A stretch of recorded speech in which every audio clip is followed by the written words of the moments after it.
Hello students, this is your chapter 8 motion. यहाँ पर हमने मोशन के बारे में पढ़ा है प्रीवियस क्लासेस के अंदर भी। कोई भी ऑब्जेक्ट होता है ना, तो वो दो ही स्टेट में होता है सबसे पहले। तो या तो रेस्ट में होगा या फिर वो मोशन में होगा।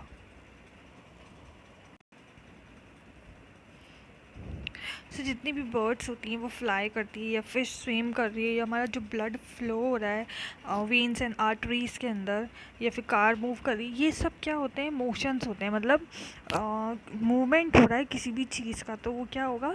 मोशन कहलाएगा। ठीक है। जितने भी एटम्स हैं, मॉलिक्यूल्स है, प्लैनेट्स है, स्टार्स है, गैलेक्सीज है, ये सब क्या करती है? मोशन करती है। जैसे हमारी अर्थ सन के चारों तरफ चक्कर लगा रही है, तो वो भी एक तरीके का मोशन है। ठीक है। तो मोशन की एक्चुअल डेफिनेशन क्या होती है कि कोई भी ऑब्जेक्ट अगर अपनी पोजीशन चेंज कर रहा है ना, विथ रिस्पेक्ट मतलब विथ टाइम, मतलब टाइम के साथ साथ, तो वो क्या कहलाता है? मोशन कहलाता है। जो मोशंस होते हैं ना, ये भी क्या है? कॉम्प्लेक्स होते हैं। मतलब अलग अलग टाइप्स के भी होते हैं मोशंस। तो कुछ मोशंस होते हैं, कुछ बिल्कुल स्ट्रेट लाइन में है, लाइक बिल्कुल स्ट्रेट लाइन में ही मूवमेंट कर रहे हैं, मोशन कर रहे हैं। और कुछ होते हैं जिनका अलग अलग पाथ होता है। लाइक अगर हम देखें सर्क्यूलर, तो मतलब सर्क्यूलर पाथ मतलब गोल गोल गोल गोल, जैसे अर्थ है वो राउंड लगा रही है, तो वो क्या सर्क्यूलर मोशन है उसका, सर्क्यूलर पाथ के अंदर वो घूम रही है। तो कुछ रोटेट करते हैं, कुछ सर्क्यूलर होता है, एंड कुछ वाइब्रेट होता है, वो भी मोशन कहलाता है। तो ये क्या है कि अलग अलग टाइप्स है मोशन के।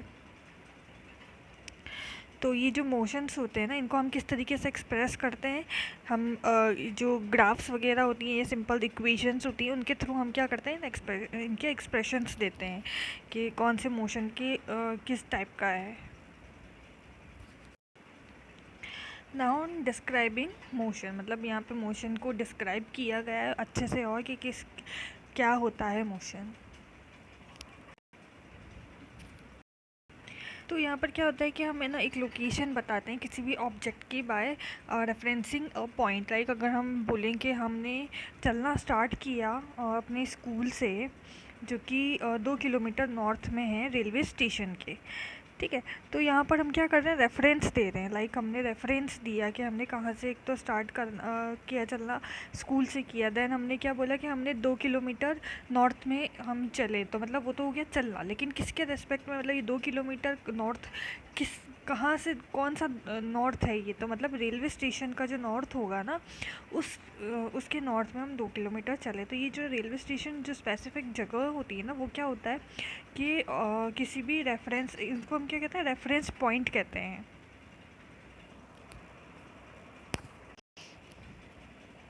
Now motion along a straight line.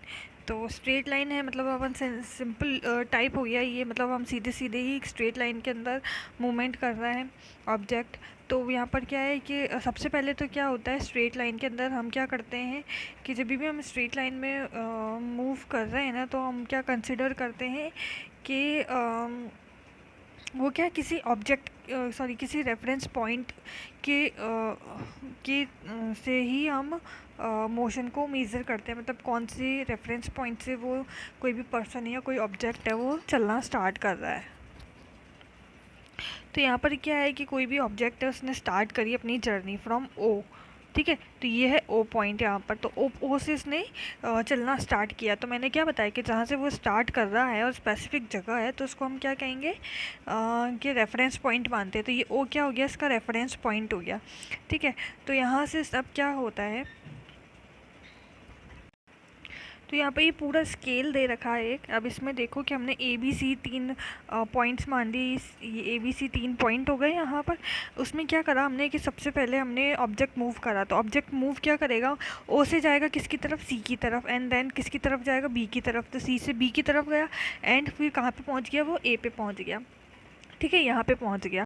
उसके बाद उसने वापस मूव करा, मतलब वापस यहाँ से अपोजिट डायरेक्शन में गया। मतलब यहाँ पे जाने के बाद वापस बैक आया वो। तो यहाँ से कहाँ आएगा? ए से बी की तरफ जाएगा, बी से फिर किसकी तरफ? सी की तरफ। तो कहाँ आ गया? सी पे आ गया वो। ठीक है, वापस उस पॉइंट पे आ गया। तो उसने टोटल डिस्टेंस कितना कवर किया? उसने टोटल डिस्टेंस कवर किया है ये, मतलब यहाँ से ओ से ए की तरफ, ओ से ए हो गया, ओ से ए कितना है 60 किलोमीटर्स हो गया, ये 60 हो गया ना टोटल डिस्टेंस। तो ओ से ए की तरफ करा एंड देन वो वापस रिटर्न में आया कहाँ से, ओ ए से ओ की तरफ, मतलब पूरा यहाँ तक। तो ये टोटल कितना हो जाएगा 60 एंड 60 120 किलोमीटर्स हो गया, ठीक है।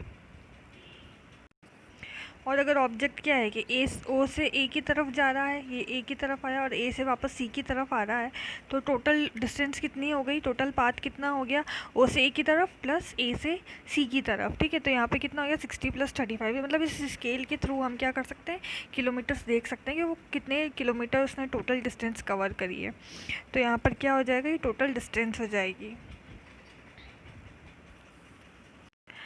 तो यहाँ पर क्या है कि जब भी हमने डिस्टेंस को मतलब काउंट किया है, तो डिस्टेंस हमारी किस में आ रही है, सिर्फ किलोमीटर्स के अंदर, मतलब नंबर्स के अंदर ही आ रही है। लाइक यहाँ पे 95 किलोमीटर है, तो सिर्फ नंबर्स के अंदर आ रही है। हम यहाँ पे डायरेक्शन का कोई यूज़ नहीं आ रहा है कि हाँ कौन सी डायरेक्शन में गया, कौन से डायरेक्शन में नहीं गया, उससे कोई मतलब नहीं है। सिर्फ यहाँ पे इसमें देखा है कि कितना टोटल डिस्टेंस उसने कवर करी है।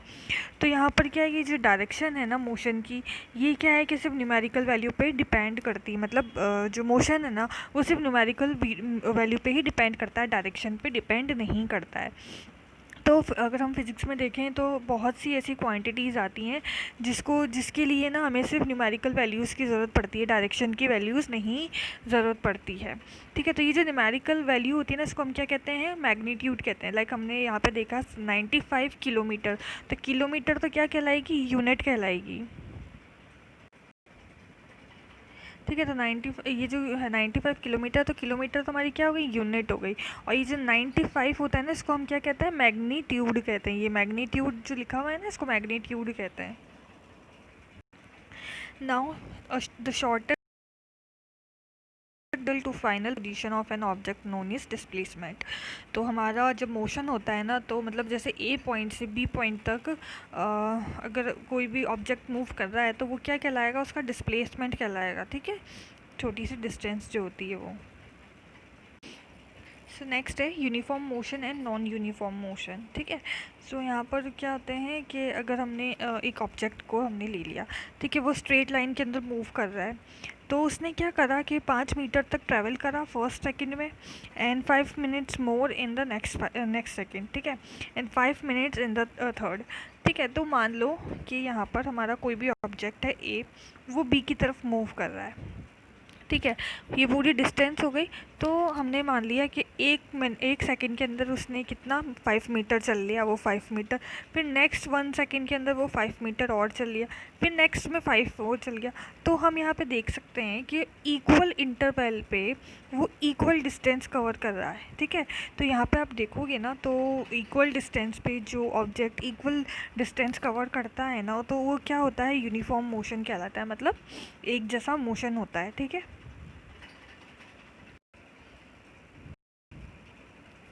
तो ये जो ऑब्जेक्ट है जिसने क्या है 5 मीटर हर एक सेकंड के अंदर वो कवर कर रहा है, तो ये इस तरीके का मतलब इक्वल डिस्टेंस कवर कर रहा है इक्वल टाइम के अंदर, तो इस तरीके के मोशन को हम यूनिफॉर्म मोशन कहते हैं, ठीक है। The time interval in which motion should be small in our day-to-day life we can across motion where object cover unequal distance in equal intervals, ठीक है। तो यहाँ पर क्या है, second definition unequal non uniform motion की क्या होगी कि अलग अलग टाइम में अलग अलग डिस्टेंस कवर कर रहा है, तो अलग अलग टाइम में अलग अलग डिस्टेंस कवर करेगा, तो इस टाइप के मोशन को हम क्या कहेंगे, नॉन यूनिफॉर्म मोशन कहेंगे। लाइक हमने देखा हमारी कार है, हम कार में जब कहीं जाते हैं तो क्राउडेड जो स्ट्रीट होती है ना, उसमें क्या है कि धीरे धीरे चलते हैं कार, ठीक है, क्योंकि ट्रैफिक होता है, और जहाँ रोड खाली होगा तो वो वहाँ पे क्या है कि स्पीडली चलेगी। तो क्या है कि अलग अलग टाइम में अलग अलग डिस्टेंस कवर कर रही है, तो इस टाइप के मोशन को हम नॉन यूनिफॉर्म मोशन कहते हैं, ठीक है। सो यहाँ पर क्या है कि अलग अलग जो ऑब्जेक्ट होते हैं ना, वो अलग अलग अमाउंट मतलब अलग अलग टाइम लेते हैं, अलग अलग मतलब किसी भी डिस्टेंस को कवर करने के लिए। तो कुछ ऑब्जेक्ट क्या होते हैं, वो तो फास्ट मूव करते हैं, एंड कुछ ऑब्जेक्ट होते हैं जो स्लोली मूव करते हैं, तो अलग अलग टाइमिंग लेते हैं वो। तो यहाँ पर क्या है कि कोई भी मतलब अलग अलग जो डिफरेंट डिफरेंट ऑब्जेक्ट होते हैं ना, वो क्या है कि एट द सेम रेट, तो तो एक ही रेट पे भी वो क्या कर सकते हैं, मूव कर सकते हैं। ठीक है, तो one of the way measuring the rate, मतलब ये जो रेट होती है ना, रेट क्या होती है, रेट का फॉर्मूला यहाँ पे मतलब बता रखा है डेफिनेशन। तो रेट क्या होती है कि कोई भी ऑब्जेक्ट है जो मोशन कर रहा है, तो वो क्या होगा कि जितनी डिस्टेंस ट्रेवल कर रहा है पर यूनिट टाइम के अंदर, वो क्या कहलाएगी, उस ऑब्जेक्ट का क्या कहलाएगी, रेट कहलाएगी। ठीक है, तो ये रेट क्या होती है, सेम भी हो सकती है, अलग अलग भी हो सकती है, अलग अलग ऑब्जेक्ट्स के लिए। तो the quantity is refer to as speed. तो ये जो रेट होती है ना, मतलब कि कोई भी ऑब्जेक्ट कितना ट्रैवल कर रहा है, कितनी डिस्टेंस ट्रैवल कर रहा है पर यूनिट टाइम में, मतलब डी अपॉन टी जो होता है ना, वो क्या कहलाता है, हमारा स्पीड कहलाता है। तो एस इक्वल टू क्या हो गया, डी अपॉन टी हो गया, मतलब डिस्टेंस कितनी कवर करी पर यूनिट टाइम के अंदर। तो नाउ यहाँ एसआई यूनिट क्या होती है, स्पीड की, मीटर पर सेकंड। ठीक है, डिस्टेंस को अपन किस में काउंट करते हैं, मीटर के अंदर, और मतलब मीटर में करते हैं, और टाइम को हम किस में मेज़र करते हैं, सेकंड के अंदर। तो यहाँ पे स्पीड की यूनिट क्या हो जाएगी, मीटर पर सेकंड हो जाएगी। ठीक है, एंड जो सेकंड यूनिट है वो क्या होती है, सेंटीमीटर पर सेकंड भी होती है एक यूनिट, एंड एक और यूनिट क्या होती है, किलोमीटर पर आवर। ठीक है, तो यहाँ पर मीटर पर सेकंड, या फिर सेंटीमीटर पर सेकंड, या फिर किलोमीटर पर आवर, ये क्या है, तीनों ही स्पीड की यूनिट है। नाउ एवरेज स्पीड क्या होती है कि कोई भी जो ऑब्जेक्ट है ना, वो क्या है कि कितनी, मतलब जितनी भी इसने डिस्टेंस ट्रैवल करी है, तो जो टोटल डिस्टेंस जितना भी वो ट्रैवल कर रहा है कितने टोटल टाइम के अंदर, वो क्या कहलाती है, एवरेज स्पीड कहलाती है। ठीक है, तो एवरेज स्पीड क्या होगी, मान लो हमने अलग अलग डिस्टेंस ट्रैवल करी अलग अलग टाइम के अंदर, तो जितनी हमारी लास्ट में फाइनली जो भी जितनी भी हमारे डिस्टेंस ट्रैवल करी है, उस डिस्टेंस का टोटल अपॉन जितना टाइम लगा है उन सभी डिस्टेंस को ट्रैवल करने में, उसका टाइम, तो हमारी वो एवरेज स्पीड होती है, एवरेज स्पीड।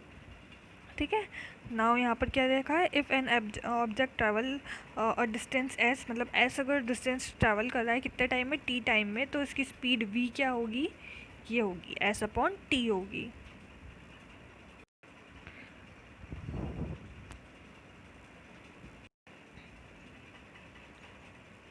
सो नाउ यहाँ पर एक एग्जाम्पल दे रखा है हमें, हमें क्या निकला, एवरेज स्पीड निकालनी है। तो एवरेज स्पीड में क्या है, देखो क्वेश्चन के अंदर कोई भी ऑब्जेक्ट है जो ट्रैवल कर रहा है कितना, 16 मीटर, कितने सेकंड में, 4 सेकंड में, और उसके बाद वो कितना ट्रैवल कर रहा है, 16 मीटर इन 2 सेकंड में। ठीक है, मतलब उसने पहले तो इतना ट्रैवल किया 16 मीटर 4 सेकंड में, उसके बाद वो रेस्ट किया उसने, उसके बाद दोबारा ट्रैवल करना स्टार्ट करा, तो वो 16 मीटर कंप्लीट करा कितना, 2 सेकंड में। तो टोटल डिस्टेंस कितनी हो गई उसकी, कितनी उसने टोटल डिस्टेंस करी, एवरेज स्पीड का फॉर्मूला टोटल डिस्टेंस था ना, तो टोटल डिस्टेंस कितनी होगी, 16 + 16 मतलब 32 हो गई। उसके बाद टोटल टाइम कितना ले रहा है, 4 सेकंड + 2 सेकंड, तो यहाँ पर टोटल टाइम कितना हो गया, 6 सेकंड। तो यहाँ पे स्पीड कितनी हो जाएगी, 32/6 हो जाएगी, ये इसकी एवरेज स्पीड निकल जाएगी। ठीक है, तो यहाँ पे आप देख लो 32/6 करेंगे तो 5.33 आ गया इसका आंसर, एंड मीटर पर सेकंड के अंदर दे रखी थी यूनिट्स, तो इसकी यूनिट हो जाएगी मीटर पर second. Now speed with direction. ठीक है, अभी तो हम विदाउट डायरेक्शन पढ़ रहे थे कि डायरेक्शन गिवन नहीं थी, बट अगर स्पीड के साथ अगर हमें डायरेक्शन भी दी हुई हो, मतलब जो मोशन की डायरेक्शन भी दी हुई हो स्पीड की, तो यहाँ पर क्या होता है कि वो क्वांटिटी हमारी क्या कहलाती है, वेलोसिटी कहलाती है। ठीक है, अगर मोशन की जो डायरेक्शन भी बता रखी हो साथ में, तो उसको हम क्या कहते हैं, वेलोसिटी कहते हैं। तो velocity is speed of an object moving in a definite direction, मतलब अगर हमें कोई भी ऑब्जेक्ट है जो मोशन कर रहा है, तो हम उसको क्या कहेंगे कि वो उसकी मतलब जितना डिस्टेंस उसने ट्रैवल करा टाइम पर यूनिट टाइम के, तो हम उसको क्या कहेंगे, स्पीड कहेंगे। बट अगर हमें ये बता रखा है कि कोई भी ऑब्जेक्ट मोशन कर रहा है स्पेसिफिक डायरेक्शन में, मतलब या तो नॉर्थ के अंदर कर रहा है, या साउथ में कर रहा है, या ईस्ट और वेस्ट में कर रहा है, तो हम उसको क्या कहेंगे, वेलोसिटी कहेंगे। ठीक है, तो दोनों में डिफरेंस सिर्फ इतना है डायरेक्शन का। तो the velocity of an object is can be uniform भी हो सकती है और वेरिएबल भी हो सकती है। वेलोसिटी भी वेरिएबल और यूनिफॉर्म दो टाइप की हो सकती है ना। तो यहाँ पर क्या है कि वेलोसिटी कैसे चेंज होती है, जैसे जैसे स्पीड चेंज होगी किसी भी ऑब्जेक्ट की वेलोसिटी भी चेंज होगी, या फिर डायरेक्शन चेंज होगी तो भी क्या होगा कि जो वेलोसिटी है वो भी चेंज होगी, क्योंकि वेलोसिटी किस किस पे डिपेंड करती है, स्पीड पे और डायरेक्शन पे। ठीक है, अगर कोई भी ऑब्जेक्ट एक स्ट्रेट लाइन के अंदर मोशन कर रहा है, मतलब मूव कर रहा है, मतलब वेरिएबल स्पीड, मतलब अलग अलग स्पीड में, तो जो उसका मैग्नीट्यूड होता है ना, वो क्या होता है कि रेट जो होती है ना मोशन की, वो होता है, मतलब या फिर एवरेज वेलोसिटी होती है। ठीक है, क्योंकि हर एक टाइम पे अलग अलग डिस्टेंस कवर कर रहा है, तो उस अगर हम निकालेंगे उसका, तो वेलोसिटी निकालेंगे, तो वो जो वेलोसिटी होगी ना वो क्या कहलाएगी, हमारी एवरेज वेलोसिटी कहलाएगी। ठीक है, तो यहाँ पर क्या दे रखा है कि एवरेज वेलोसिटी का फॉर्मूला दे रखा है, मतलब इनिशियल वेलोसिटी क्या है और फाइनल वेलोसिटी क्या है। मतलब मान लो अगर आपने कोई भी ऑब्जेक्ट मूव कर रहा है, तो वो 5 किलोमीटर पर आवर की स्पीड से मूव करना स्टार्ट किया, उसने चलना स्टार्ट किया।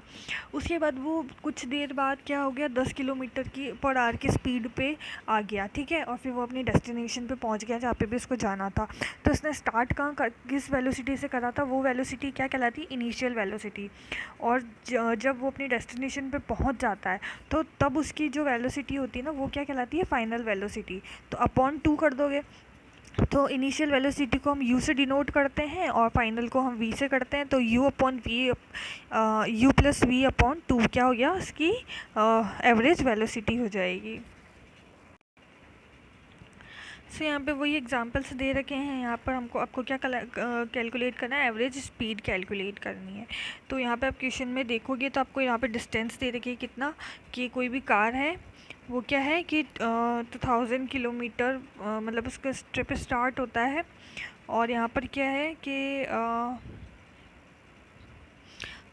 2400 किलोमीटर जो होता है ना, वो उसका एंड है। ठीक है, एंड है ट्रिप का। तो उसने क्या करा कि कितना लिया, टोटल 8 आवर लिए, है ना। तो इसकी एवरेज स्पीड क्या होगी, तो क्या होगा, मतलब कितना डिस्टेंस कवर किया उसने, इसमें से इसको माइनस कर देंगे। 2400 में से 2000 माइनस करेंगे तो कितना आएगा, 400 आ गया।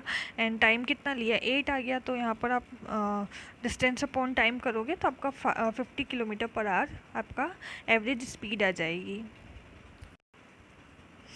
तो यहाँ पे भी आपका एक और दे रखा है कि ऊषा है जो स्विम करती है 90 मीटर लॉन्ग, मतलब इतना मीटर लंबा एक पूल है उसके अंदर, और वो क्या करती है कि 180 मीटर का क्या करती है, 1 मीटर के अंदर स्विम करती है। ठीक है, एक एंड से दूसरे एंड तक स्ट्रेट पाथ के अंदर। तो उसकी एवरेज स्पीड क्या होगी, टोटल डिस्टेंस उसने कितनी ली, 180 मीटर है वो उसकी डिस्टेंस हो गई। एंड टाइम कितना ले रही है वो,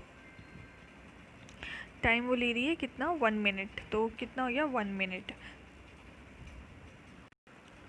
ठीक है, तो हमने यहाँ पे लिया कि 180 तो मीटर में दे रखा, अब यहाँ पे 1 मिनट में दे रखा है, बट मीटर के साथ हमेशा क्या आता है, सेकंड आता है। ठीक है, तो हम क्या करेंगे, इस मिनट को किस में चेंज करेंगे, सेकंड में कन्वर्ट करेंगे।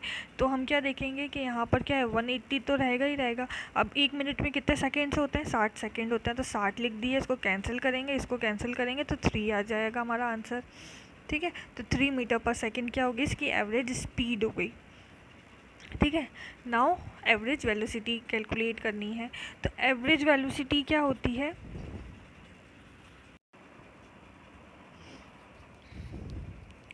ठीक है। सो यहाँ पे सबसे पहले तो डिस्प्लेसमेंट ले लिया। डिस्प्लेसमेंट क्या हो रहा है, 1 मिनट के अंदर वो 0 ही मीटर डिस्प्लेसमेंट कर रही है अपना। तो यहाँ पे डिस्प्लेसमेंट क्या हो गया, 0 मीटर हो गया। तो यहाँ पर क्या हो जाएगा, डिस्प्लेसमेंट अपॉन टाइम हो गया। तो 0 अपॉन 60 करेंगे तो क्या आ जाएगा, 0 आ जाएगा। तो एवरेज स्पीड क्या हो जाएगी, 3 मीटर पर सेकेंड, और एवरेज वेलोसिटी क्या हो जाएगी, 0 मीटर पर सेकेंड।